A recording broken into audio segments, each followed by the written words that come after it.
Hello, dear students.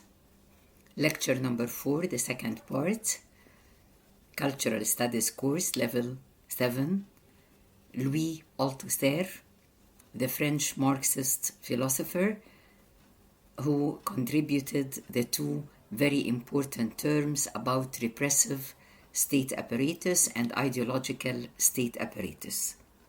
So today we move on to another contribution, another important term in Marxist philosophy and in cultural studies.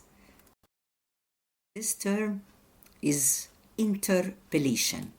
This is another important Althusserian concept. Actually, this concept is related to the concept of ideological state apparatus. And we will explain now what do we mean by that. But first, let us talk about individuals in any society. Althusser claims that individuals in any society are interpolated by the ideological state apparatus. This ideological state apparatus gives you an identity so that you become a subject. And the word subject is different from the word individual, because a subject is a responsible, self-conscious type of individual whose actions arise from his or her beliefs or ideas. So what does this mean? It means that when we are born, we are usually born in a certain family, and this family is part of a certain society. They have a certain culture. The culture is reflected in their speech, in their customs and habits, in their lifestyle, in their religious beliefs, in their work and jobs, in their political affiliations, and so on. So, when after birth we are risen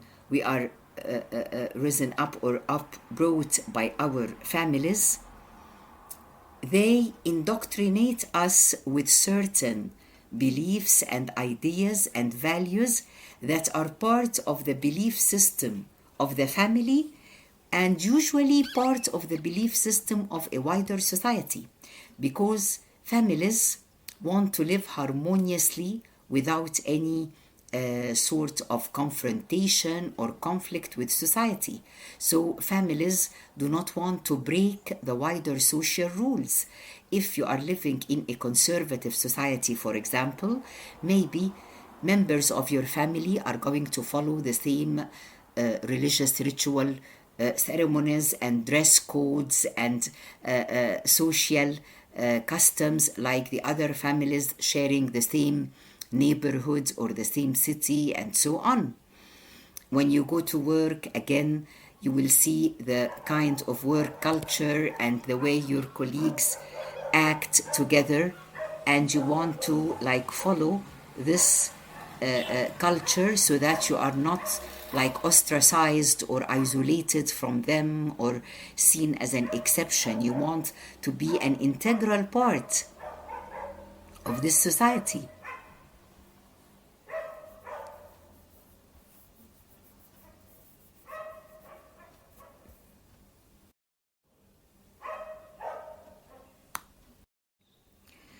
This means, as you see, that we are always already interpolated. If our interpolation begins so early in our lives, as soon as after we are born and as soon as we try to be conscious of our surroundings, when you respond to a certain name, suppose your father or mother start calling you with a certain name, the fact that you turn your face to them and you realize that this is your name, this is the first step of being interpolated, because the name itself, it can have connotations. The name can tell others that your father and mother, for example, belong to a certain religious group or a certain sect. It can tell others that your father and mother, for example, are educated, or they belong to a certain class, or you come from a certain racial background. On the other hand, your name may let people either make fun of you or respect you or have a certain idea about your family background. And then when they teach you about the rules of behavior, and when they try to teach you how to socialize with other children in the family, in the neighborhood, you start going to nursery school and primary school, and you meet your other colleagues and your teachers, and you learn things at school. You watch television and you see things through television. All these means they are a sort of interpolation, like to interpolate somebody, like to call this person so that he would respond to this call. For example, let me give you a different example from a special situation. The situation during the times of slavery, in the slave plantations, for example, in America, or in South Africa during the periods of apartheid. Most slaves were given special names.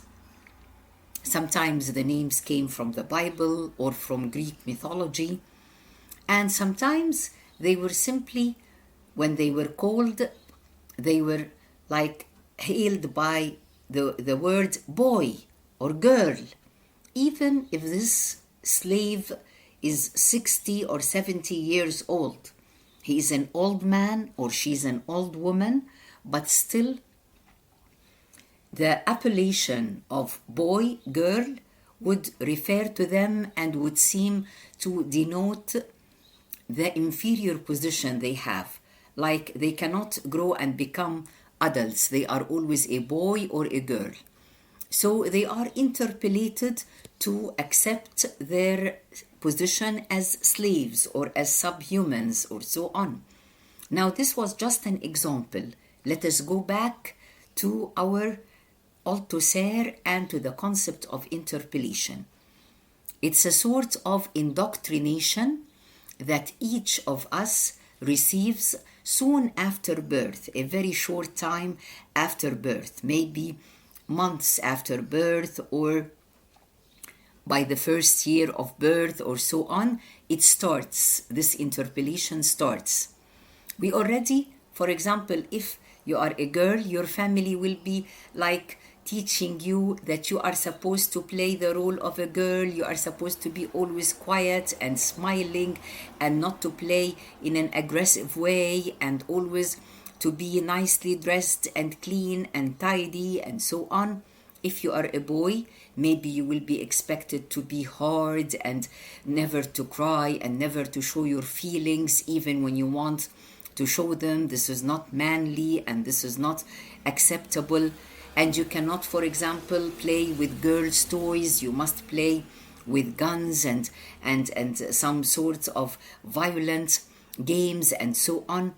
So this thing, when the family is indoctrinating you in your role as boy or as girl, in your role as a person who belongs to a certain religion or speaks a certain language or is affiliated to a certain race or group of people and so on, when they teach you about your family history, about the way your grandfather was so and so, and when you see your other family members in the extended family, the interpolation is progressing all the time. By the time you go to school, you are already interpolated, and it's only further interpolation. You watch the media, you interact with others, and now you know, you may think of yourself as a free individual. I am free. I am educated. I have a university degree. Maybe I even have a master's or a PhD. I have my own mind. I can think and do whatever I like, but it is never like this. There are always certain limits and pressures, and if you dare to break them, if you dare to be iconoclastic, if you dare to rebel, you are going to face the consequences of being a rebel. And you will always be in the minority unless there is a widespread feeling of rebellion and there are people who raise the consciousness of the masses so that they can discover the false consciousness they already have, and they can remove this falsity and try to have a true consciousness. So, as you find here in this slide, we are always already interpolated, and as we mentioned before, interpolation is closely related to the ideological, the non-violent state apparatus. And we mentioned that both RSA and ISA have the same function of control. The difference only lies in the means they practice to achieve this control. And one final point about how the ruling class in any community controls the two apparatuses. You notice that the term is state apparatus, so they are apparatuses belonging to the state. However, does this mean that the ruled class can never be in any competition to achieve any sort of control? Althusser and other Marxist philosophers, they told us that you can try, the intellectuals, the leaders of the community can try to compete for certain positions in the ISA, because of course it would be futile or useless to compete for achieving positions in the RSA itself and becoming more controlling than the systems of the RSA. But the ideological state apparatuses, this can be a bit open to other members of the society in general, especially the intellectuals or the leaders of the people. Those can be part of the ideological state apparatus.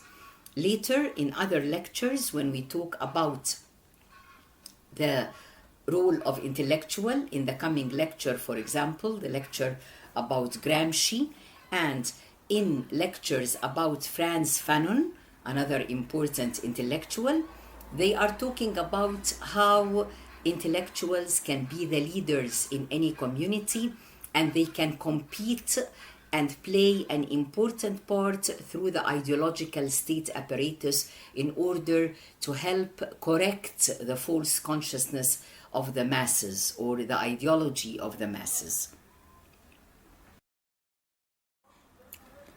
Now we have reached the end of Althusser's lecture, and thank you for being attentive. Good luck.